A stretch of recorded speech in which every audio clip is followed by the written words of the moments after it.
Awesome. We are live. Hey, everybody. That's my I love favorite. it. This is what happens when, this is the life. This is pandemic life. That's why I was trying to use my headphones. I'm really sorry, guys. I It's know. okay. It's okay. Anyways, It's okay. All right. So everybody, how are you? Welcome to Into the Core podcast. November is a month of celebration. November is a month of challenge. And November is a month that I decided to challenge myself. And I said I was going to do 2 podcasts a week. And I just hosted Marcus Samuelson. And today I am hosting the lovely Mariana Cantu. I'm so excited to have her here. I'm going to give you a little bit of background in just a few. But for right now, I usually start my podcast with my intro. So we're going to get into it. Into the core. Get into it. All good things in Africa and beyond. Into the core.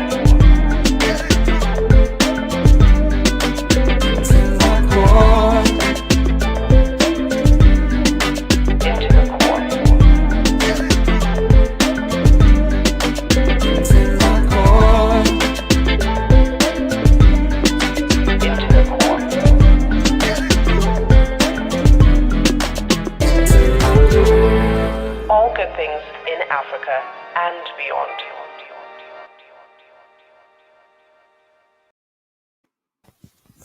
All right, so we are joined today by the beautiful Mariana Cantu, who I got to meet in 2018. It was such a privilege to have you out here for my core fashion workshop. And so, Mariana, welcome. hi Linda, thank you so much for having me. I wish I could see you in person. Obviously, this is a new norm. I wish also I could be in Kenya because I miss Kenya so much. I had such a good time being there when you did the event for Fashion Kenya. But I'm really happy to be back in touch and being able to speak to you guys through the Of camera. course. I know, yes. This is the new norm. We just need to get used to it, right? So I want to say thank you to my partners, Nokia. And today I am at Le Casa of Mi Mami, Le Casa Le Mami, and of course styled by my mother herself. So thank you very much, Mummy. You're very sweet. And she was just like, "What are you wearing? You can't wear that when you're talking to Mariana. You need to look cuter." So this is this is what she was like. Yeah. That's So the first thing I said when I saw you. I was like, you look so pretty today. I love the style. So thanks, Mama, for that. So I appreciate it. this is Mama's styling. All right, so let's chat a little bit. Why don't you, for those who are listening in and they don't know your background, I know that I always say that you're a fashion producer. I know that you are fashion director. You've got a beautiful agency that has worked with the likes, and I put it in the description, of Justin Bieber and Anderson Cooper. And I remember thinking first time when I read that, when you were sending me your profile, and I was just like, what am I doing? Like,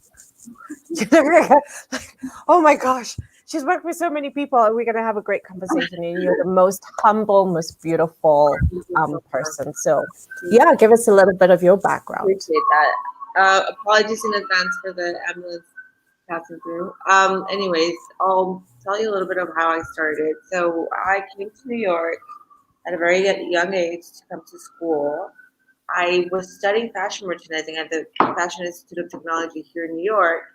And just one thing kind of led to the other. I didn't want to be involved in the fashion merchandising field. I was very much looking into working in editorial. So I'm a social butterfly. I love going out and meeting new people and just talking to everyone. So the moment I got to New York, I just started making a lot of friends. And one friend one time introduced me to a certain person at Italian Vogue, which at that time I was really young, So I gratefully had the opportunity to get an internship internship with them. So that was kind of like my entry into the world of editorial. Afterwards, when you're here in New York, you really have to work so much because it's very competitive. So you have to get there early. You have to get there. You have to leave the latest. If you want to get somewhere, you just have to show how motivated you are and how how much you can give. So that was me. I was very hungry. I was very motivated by the industry, and I started just making all my effort into trying to be an A intern the whole time. So that was my first internship, which I got to know a lot of people. And then afterwards, I went to Harpers Bazaar as well but that was in a different department. That was in the fashion market department, which is basically the devil wears Prada experience. As they say, like you're treated in a certain way. Yeah. Until you kind of like go up and up and up. It's very diplomatic. So after that, I got offered a job at Italian Vogue when I was graduating school, and I became a producer for them. So it was funny because when my boss called me and she's like, we have a job, like your old boss is leaving, do you want to take his place? And I was like, yeah, totally, but I don't know anything about production because I had come from the fashion market experience, which was very different. Yeah. They basically threw me into a Shark Tank without me knowing how to swim. Like, it was a whole experience. And my boss came up to me with this amount of files and she goes, read it all because I'm not going to tell you what to do. And I was like, oh my God. But aren't those the best situations when you're thrown in the deep end because somehow you create your own groove? 100%. So, but at the time, I knew she was giving me files about really high profile people that I had to speak on the phone with or do certain things that I felt like I wasn't ready for it. I was like, oh, Jesus, wait, I have to speak to Peter Lindbergh? Like, how am I going to do this? He doesn't know who I am, So it was a process in the beginning. It took me about 2 weeks to kind of get used to it. And then once you get in the groove, you just kind of feel like you're flowing, So I was super happy doing what I was doing. I was like, this is even more than I ever imagined, because being a producer, you get to experience kind of like the whole scope of how a magazine works. So you're logistically working with the stylist, with the photographer, with the model, with the studios. There's also a lot of more technical stuff like city permits and all that boring stuff. But the fun stuff is you get to, connect with all these great creatives, and that was very inspiring for me, and it still is up until today.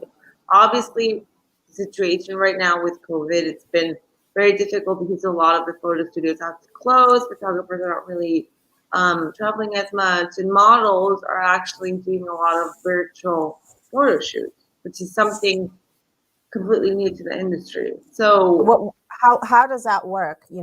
As a virtual.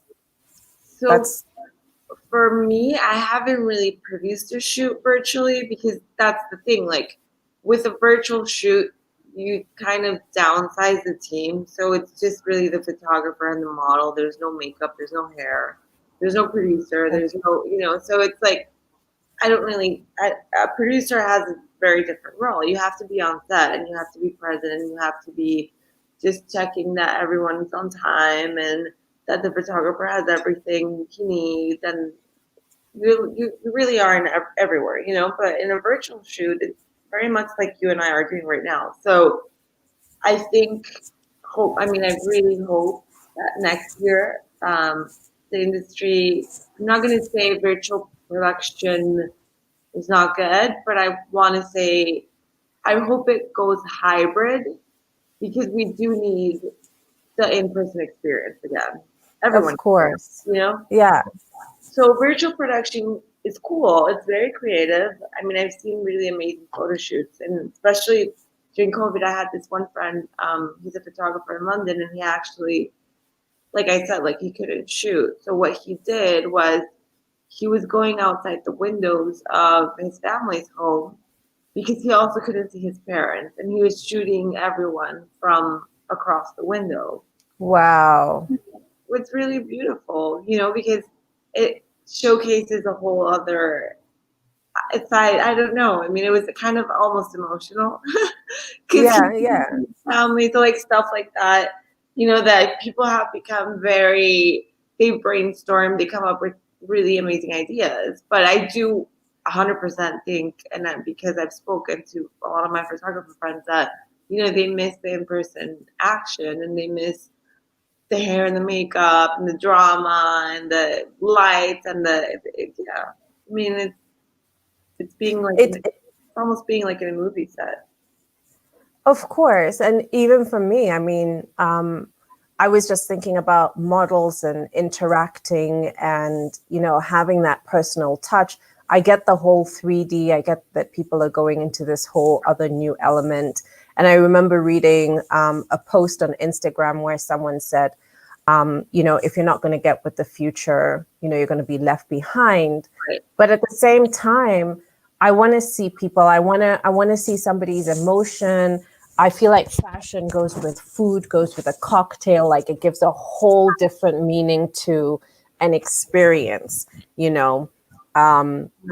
It's and you get to see the designer in full emotion, or if you're at an installation, you're seeing the clothes up close and personal. You can even imagine the touch, the texture. So I know I miss that side too. Yeah. In terms, sorry. go ahead. For me, clothing is an art. I appreciate fashion so much. So if I can't see how it looks before it's actually being shot, it's a very different experience. For me, that's my personal opinion. So yeah, I mean, it's been to be honest, this whole year has been whirlwind, like out of control, but we're managing, we're trying to get it together.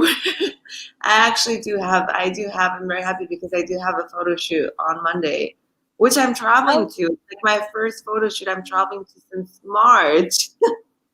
Oh, wow. Where are you going to? Where are you heading to? I'm going to be in Mexico. I'm going to do a Vogue Mexico shoot in Tepoztlan. So Tepoztlan is like, it's a mountain in the center of Mexico, and it's very mystical. It's very magical. We're going with this photographer. His name is Peter Ashley. He's actually shot for a lot of the shoots that I did for Vogue Italia Vogue years ago. Peter was supposed to come to Nairobi. Right, yeah, I mentioned. Yeah. He's a good friend. So we're doing that shoot in Mexico, and I'm super excited about it because it's the first time since March that I'm going to be out on sun again. Oh, I'm so excited for you, and I'm so jealous all at the same time. I don't know if that's warranted, but I'm just like, oh, she's traveling somewhere.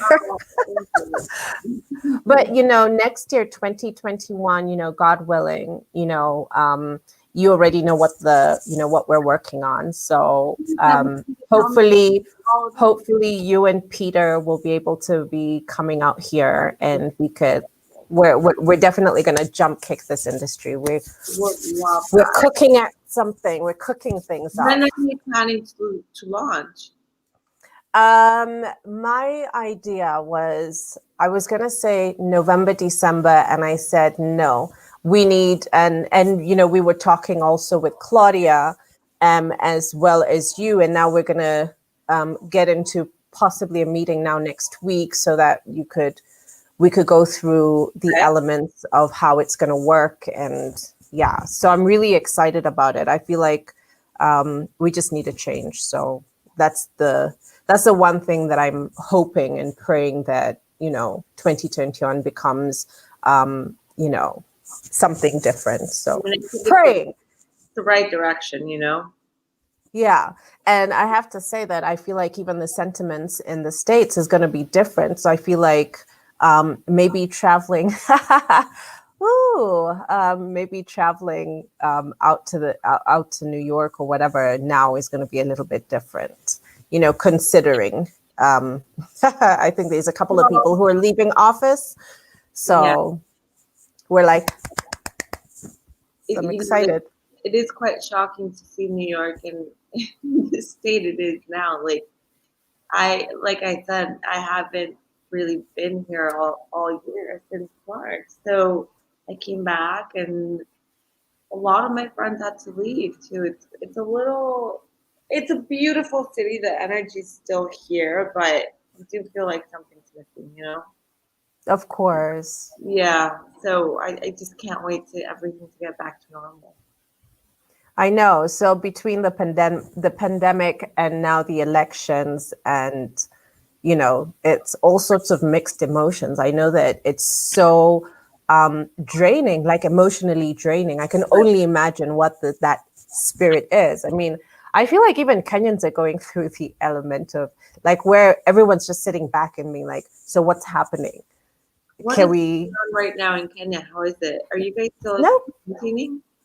we have we've our lockdown, we have a curfew that starts from 9 p.m. They're really trying to emphasize on less socializing, going out when necessary, obviously, because the numbers have gone up. But at the same time,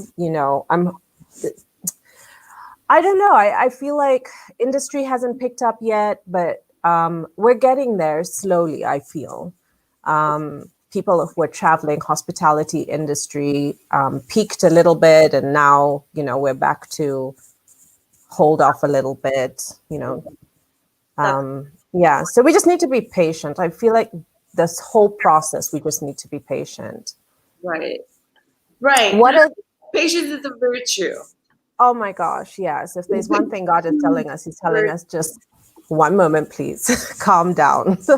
um, what is your take right now in the fashion industry, in terms of where fashion is going and how things, um, um, you know, how things are going? I mean, like Well, now from the New York standpoint, I mean, that's a very easy question. I mean, everything is going digital. Digital is so important right now. Just in March, which was the first month of COVID, digital sales went up 20%. That's huge. Imagine throughout, like we've been like this March, it's been what, 6 months more or less?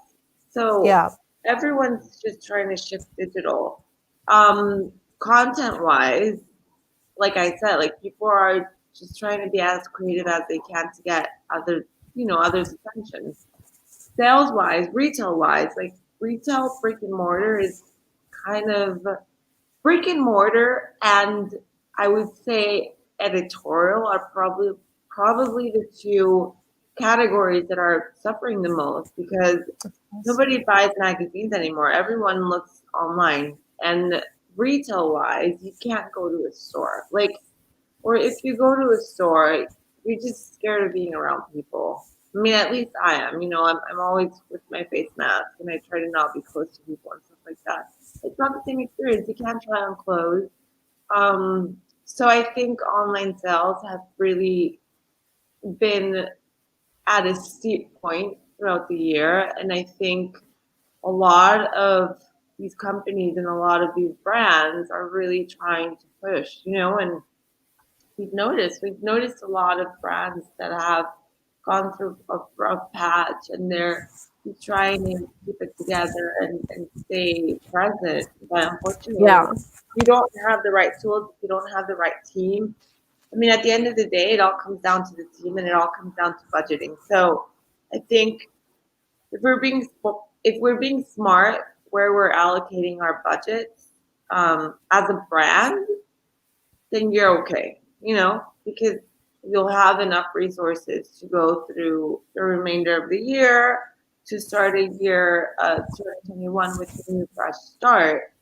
So it really all comes down to being strategically smart on budgeting and content ideation, I would say, because that's the way Yeah. it gets attention. So the way someone can have a good content ideation um, is by defining a very strict brand DNA. So having a very strict brand DNA means you're really analyzing all the points from your website, from your social media, from everything that's out there, every single ad on Google Ad, on your phone, like everything has to match, and sales are important. So for now, for example, now Christmas is coming. Unfortunately, brands have also had to add so many discounts. So Yeah. Yeah. how are you competing with monsters like Amazon, for example? How are you competing with that? I do think I do think Amazon is good and bad because um, they have the Prime shipping and all of that, and brands have, I'd say, been in a competition with getting all that access. But in a way, it's kind of also good because Amazon does offer partnerships with brands. So your brand and you're selling at Amazon, you have better chances of being seen. You have better chances of getting to people. You have more access to people. So it's also your kind of like your your channels. What channels are you using? Yeah. So And a lot of and so a lot of people right now, if there's anything that you need to be changing, is really just figuring out what your, like you said, your digital DNA, your brand DNA looks like. I know even for brick and mortar, shopping malls out here, I wish a lot more people would get into the click and collect, um, right, um, with 3D viewing. right. Um, so I know one of my friends, and Jerry is watching this. So she had a really amazing person who was doing the 3D feel, where you walk into the store and you could see the items, if you wanted to pick the item, it could show you the items and everything. And I wish a lot more malls could jump into that here, because then it just gives you a sense of, yes, you're there. You could walk into the mall and you could have the whole experience, even just sitting from your house. It's just an investment that people need to, a lot of the shopping malls need to get into, because I know in Europe, a lot of the malls have jumped into that. I don't know about South Africa, but I know in Europe, a lot of them. I'm not sure about New York. So maybe, Surprisingly here, not there's I could probably count them with my fingers. There's not a lot of brands that have done the whole I guess software. Like, what is it? It's a technology, right? I don't think there's a lot yeah, of it is. have jumped into that technology. Like, I know Snapchat was trying to create this feature where you could actually like put your phone on your foot and it would show you how a Gucci shoe or any shoe would like look, so Oh, that wow. yeah, that was really cool. But I don't know what happened because I saw there was very few brands that it's probably a very expensive software. I just saw a lot of maybe Gucci and a few other brands were partnered with Snapchat, and it never became like a thing. This was also around maybe February or March, and we Oh, haven't, wow. I saw it because someone actually sent me the article, but I haven't seen it anywhere else. Which years ago, like maybe 5 years ago, I was thinking, I was like, it's gonna come down to that, where like you can actually just put your phone and dress up virtually. It's virtual reality, you see the glasses Yeah. everywhere. So I was really looking forward for that platform to kind of like boom, but it didn't. Yeah. So I just think I mean, obviously it's a hard time economically. Maybe a lot of brands can't really invest in that yet. But Yeah. I do hope it's something that we can have access to because we're sitting at home, we can't really go shopping. And I'm a huge online shopper. I don't I've actually don't go to a store in probably 2 years because I don't like to waste my time. Like if I'm at the store, I feel like I could spend 3 hours there. And I'm like, no, girl, you gotta be quick, you know? Can So I tell you, my mom probably is she shops online more than I do, which is very surprising. She's so savvy. She just, she gets through it. She's like, oh yeah, they're gonna be delivering it here, and I'm like, how did you find them out? Oh, I was just shopping online. So she's with it. I am not with it. I still want to go to a mall. I'm like, please, but yeah, I need to get with the times. She's way ahead of me. you have to get used to it. You know, it's a process. You have to shopping online involves research. You can't just That like is true. you can't just go on one website and decide because you're always trying to price match with other websites. So it takes research. So it also takes time. But the reason I like online shopping is because I can just do it anywhere. Like I don't have to actually go out of my way, get on a Yeah. car, go to the store. So and I either way, like I'll always look for places where I know if it doesn't fit me, I can easily return it. So Yeah. that's the one thing I always look at. Otherwise I'm just gonna be also keeping stuff and wasting money. So yeah. But I mean, we'll see. I really hope. I wish I could use that app. But when I saw it, I was like, oh my God, this is genius. I could try on shoes without going to the store. No, it sounds amazing. And I feel like, one thing that Kenyans are known for, we're very tech savvy. I mean, like we have got like a couple of geniuses. So if these guys who are in the tech world, I mean, I feel like something of that sort would be really beneficial to brands, and not just selling to brands in Kenya, but globally. So think about it. Food for Right. thought.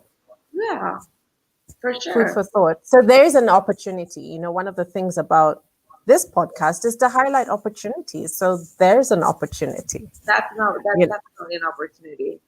Yeah. Maybe you could look into a way of actually including that feature with Kenyan brands. Who knows? Maybe reach out to Snapchat. Hey. I'm like, have we just started something? We're like, yeah, call Snapchat and see how far they've gotten. Give me 1 second. Ah, oh, yes, we need to Snapchat feature on our phone. Exactly. Hey, tell me something. I'm gonna ask about industry, industry protocols, especially when it comes to you working as a producer, doing the photo shoots, locations, and brands. Talk to me a little bit about the importance of capturing a story or telling a story through what you do. Okay, so there's the fact that you're the producer, you bring in the fashion, the photographers, you scout for the models, and you pick the locations. right. And as well as I think, making sure that you pick the right brands, so fashion brands, accessories, and the works. So just telling a whole story, because when we look at a magazine or when we see it, after you're done with a photo shoot, we're like, oh my gosh, wow, yes, it translates. So what is the importance of that? I'm asking this question because of fashion brands out here, making sure that they pick the right location, that they work with the right photographers and the works. Yeah. So a producer works very closely with the creative director from the magazine or an art director and the photographer, because the idea is always it always comes down to the photographer. It's very important who you're choosing. I would say the main idea, it depends who I'm working with, because there's a lot of clients that'll be like, we really like the way you work in your aesthetic, and they give me full liberty of becoming a creative director as well, and I can choose a story, but if I'm working with a very strict magazine, I'll usually get a theme already in place from the art director, and they'll be like, or the fashion director, and they'll be like, this is what we're doing. It's a theme on, I could say, sustainability or something like that. So I need to make sure that wherever we're shooting or location scouting, it has to be like an ecological house, or if it's a theme of, if it's a topic of sustainability, then obviously even, I mean, it all even comes down to catering, like where are we eating from, and what are we using to drink water, and a lot of that stuff. Obviously, I haven't gotten a shoot on sustainability yet, but I know that's the way it would work. I can tell you, Yeah. I can tell you I've gotten shoots on aging. And yeah, that was interesting too. There was a shoot for days a while ago. And the model, obviously, she was very beautiful. She had to have beautiful skin. There was no way she could have any blemish on her skin. And Yeah. yes, and so we shot in studio, which shooting in studio is always versatile. It gives you the freedom to convert it as you'd like. Yeah. Whole set design. So the set designer is also very important. I think it's a key factor in designing a photo shoot. You know, there's set designers, there's prop stylists that can convert. They make it seem like it's an actual movie set. And so that I think plays a really huge role on also having a great photograph. Yeah. This model, I remember, they were doing a theme on aging and plastic surgery, so it was very like Stephen Klein. They had to do like injections in her face and pretend she was putting Botox and all of this. And the lighting was obviously very important because it's makeup. You know, you're showcasing profile. You're not really showcasing the whole outfit. So the lighting was an ultimate factor. And there's also there's categories of photographers. You know, you can't just like decide on one single photographer. You have to think: is it a profile photographer? Is it a landscape photographer? Is it a food photographer? Is it a fashion photographer? So there's categories of everything. And if you're trying to shoot a fashion store, you're obviously not going to hire someone that most of the time shoots black and white because it doesn't make sense. You know, if you get a profile photo, then you might want to look into somebody that shoots black and white because the black and white is a very classic photo. Yeah. For fashion, you know, I think it's very important to also determine if you want to do digital or film because they both have very different ways of portraying a picture. Digital is more, uh, digital, I'd say, is a little bit more high definition when film is actually more real.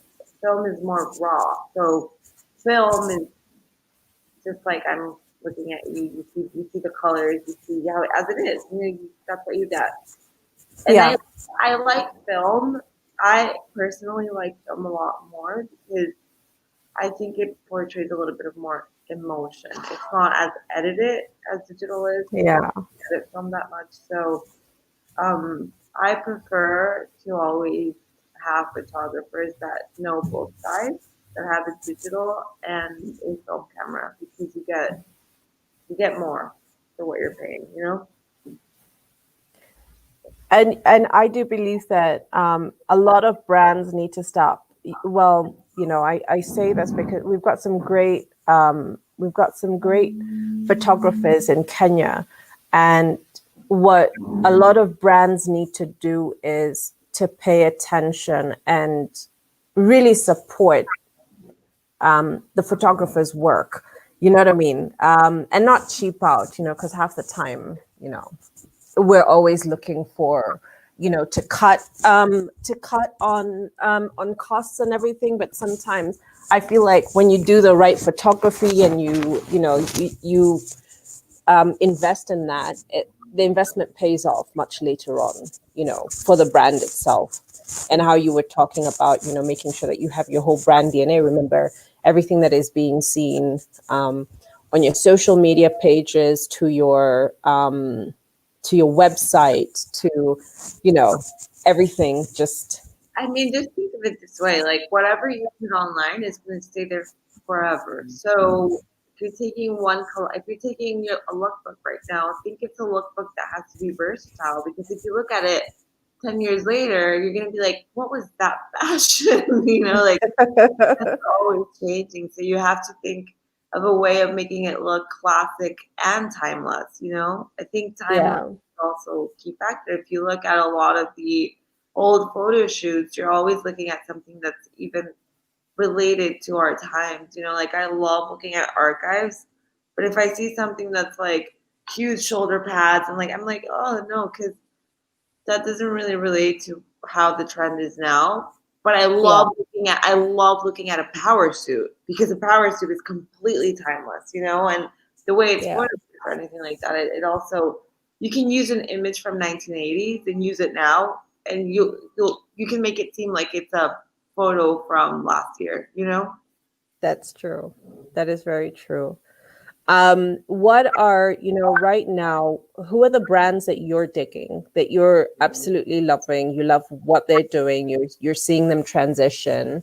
Who are some of the brands that you're, Um, you know, I don't really have favorite brands. I used to, not anymore. I think right now everyone is creating so many changes so fast. It's almost hard to keep up, you know. But I mean, one of my favorite designers is Hedi Simon. I used to love Phoebe Philo for Celine. She left Celine, so Celine now is with Hedi Simon, and he's done very different things. I honestly think Phoebe Philo did a better job. Um, I like Hedi Simon for YSL. I like Amina Muadi, this shoe designer. She's genius. She's been doing a lot of collaborations with Rihanna, and Mhm. she's one of the few designers that actually ended up breaking sale records during COVID. Her Oh, shoes were, wow. yeah, her shoes were selling absolutely everywhere. I'm really into activewear because obviously now that I'm at home, I'm using activewear. This is using activewear all the time. I Um, love it. yeah, and it's more of like the how do you say the casual workout, you know? But Casual. oh Jesus, Yeah, I'm so sorry. that's all right. So Um, Casual loungewear. I love Yeah. that, and I have this designer friend, and she's from Venezuela. She has created an insane look. Like her designs are so unique. Let me see if I can show them to you on the computer. Her designs are so unique, and she also ended up breaking sales during COVID because obviously everyone needed cool leisure wear, you know. Yeah. And it's stuff that you can actually wear out on the street and you're not gonna look crazy. Oh, I So like that. I yeah. also want to send I want to send a huge, big shout out. This is me just dropping some brands from here.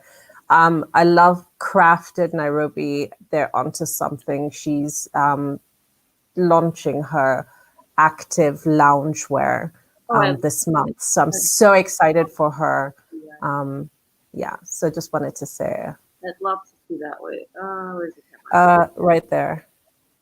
Oh, bring it closer, just a little bit closer. There you go. Oh, dope.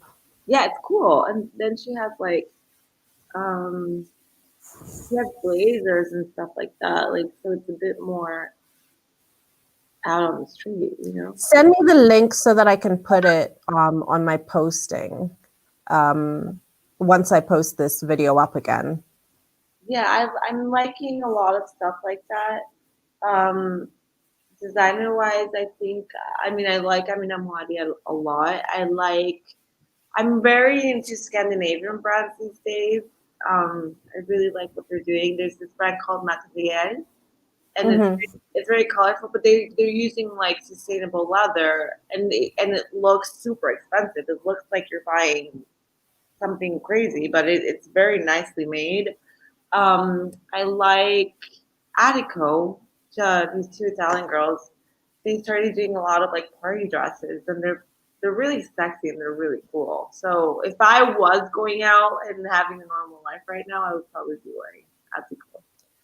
But even right now, because we are in pandemic and we are now socializing possibly with the closest people to us, I Yeah. feel like party dresses are definitely awesome because at the end of the day, you want to look good, you want to feel good, but you want to Yeah. hang out with your girls. And now we're being very personal about how we're doing that. So I like that. I'm gonna go and check them out Yeah, they're after really this. awesome. They're really cool. Maybe one day you can actually invite them to Core Fashion Kenya because they're emerging designers. They're very up and Oh, coming. for sure. Yeah, For sure, for sure, for sure. And even with the project that is going to start, hopefully, God willing, next year, you and Claudia and hopefully Peter can make it this time. yeah, We'll be here doing something pretty cool. So that could be maybe one of the designers that we could invite through. So for sure, yeah. for sure. Um, I, yeah, so I feel like I need to ask a question, which is, so what's happening before the end of the year? Other than the photo shoot in Mexico, what else? What should we be planning for? so I have a lot going on actually. I'm working with this platform. I think you know about it. You knew about it, sorry. The Latin American Fashion Summit, but they started a baby, a side project. It's called Tribu, and what they're trying to do is kind of like a LinkedIn for creatives. So it's very cool. Oh, Yeah, you should sign up. It's really cool. You get access to a lot of industry leaders, and you can say where you are. So if you're in Kenya and someone's traveling to Kenya and they need a photographer, they need hair and makeup or something, they'll know who's there, and you can put prompts. nice. Yeah, it's very nice. They have student discounts and corporate discounts too. Um, so yeah, if you have a project, you can list it there. You can find the right people to work with you. You can find partners. There's CEOs. There's mentorships. There's partners. Yeah. So I mean, it just started. They just launched last week, and Okay. I think I think they're gonna do really well. So I'm working as the community manager for them, trying to help them grow their social media and get more people to sign up and all of that. Besides that, I am launching, hopefully by next year because this got delayed. I'm launching a sample sale membership only website. Uh, yeah, it's a I it's a love you. I it's, love it. it's a very project. It's a very close to my heart project. I've been working on Yeah. it for a while. Um, it's been it's been a lot of ups and downs because we we needed an investment money in the beginning. Then after that, we kind of found a way to not have investors, and so we're trying to launch it as a zero investment business. My partner's in London, and I'm in New York, so obviously the time difference kind of affects us most of the time. Yeah. I have to wake Yeah. up early and do calls and all of that, and because a lot of the designer showrooms are not really fully working, it's also been a little bit hard to get in touch with some people. But Yeah. we're hoping maybe by March, have it ready. The website's basically ready. You can fill out the Yeah. application, you can become a member, but you won't have access to the website until it's Until much later on. yeah. But that's Well, you'll clue me in and definitely I'll wherever I can give you a support. number. I'll send you clothes. Yes. Yes. Yeah, no. I would never say no to that. So Look at me. I feel like I'm blushing. I'm like, I would never say no to that. obviously, no, everyone wants that. Even I want that. Yeah. So my idea of I think my perfect workspace would be applying my production skills into this website, which is why I'm trying to do all the content creation for it. So that's how I'm getting more involved in the digital content creation, which has been a yeah, it's been a thing. Like I didn't know what it was, but now I'm just trying to get into it Yeah, because all yeah, well, it's either, it's one of those things. I feel like we've gone through the either you step up or you know we fall back. or you fall back, and for me right now, I'm trying to do the best that I can in whichever way possible, to keep content alive, to keep information coming through, as well as just promote people for all the right reasons, 100%. you 100. know. Yeah, and the platform that I'm doing is very sustainability based as well because we're not overproducing. We're trying to promote conscious consumerism. So now we've become way more conscious on what we spend and how we spend it. That's true. So obviously, the inventory that will be featured and the sales that will be featured are a lot of the sales that you want to have access to. Yeah. Yeah. So that's the point.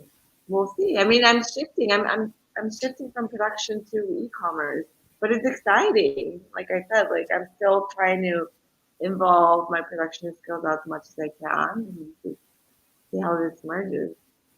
Well, I'm wishing you the best in everything that you're doing, and you know that I'm here. And again, hopefully, God willing, inshallah, next year, you and I and Claudia are gonna have a really awesome. I can't wait, just to I hope so. kind of develop this whole platform. I know, and it's gonna be so exciting. You should be so Yes. excited of what you're doing. That's awesome. I am. It's it gives me butterflies, but if I didn't get butterflies, then I would be worried that I don't have the Yeah. butterflies. Right. So yeah, definitely looking forward to, working and partnering with you guys and doing these awesome things. Last words, my love. Well, I just hope to see you soon. I miss you. I hope I can be in Kenya or you can come to New York. Well, I know that's a plan. I mean, now that there's a couple of guys who are leaving office, that's definitely the plan. I feel like everyone's just going to be like, all right, let's travel. Really, I agree. 100%. I agree. Go Biden.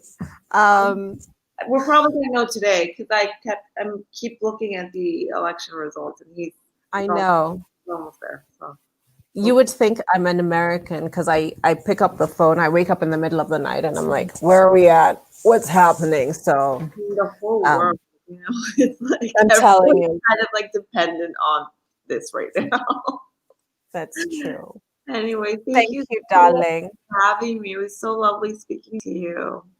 I know. I love all the information that you've given me. I feel like there's so much to support you with. There's so much to look out for, especially from you. And I'm just looking forward to more collaborations come next year. Sure. Yeah. Let's do it. Sending you love. Thank you so much. Mwah. Thank you, my darling. Have a beautiful weekend. And yeah, thank you to everybody. Thank you to Nokia for being my partner and still continuing this journey with me. Thank you to Le Casa Mi Mami for hosting me. And thank you, Mami, for styling me. I feel very sexy. I'm going to steal more. I'm going to steal more of her clothes. So, and her jewelry. I mean, like everything I'm rocking right now is hers. I love it. Tell your mom to say hi. I definitely will. Thank you, my darling. Bye, guys. See you guys. See you. Bye. Bye.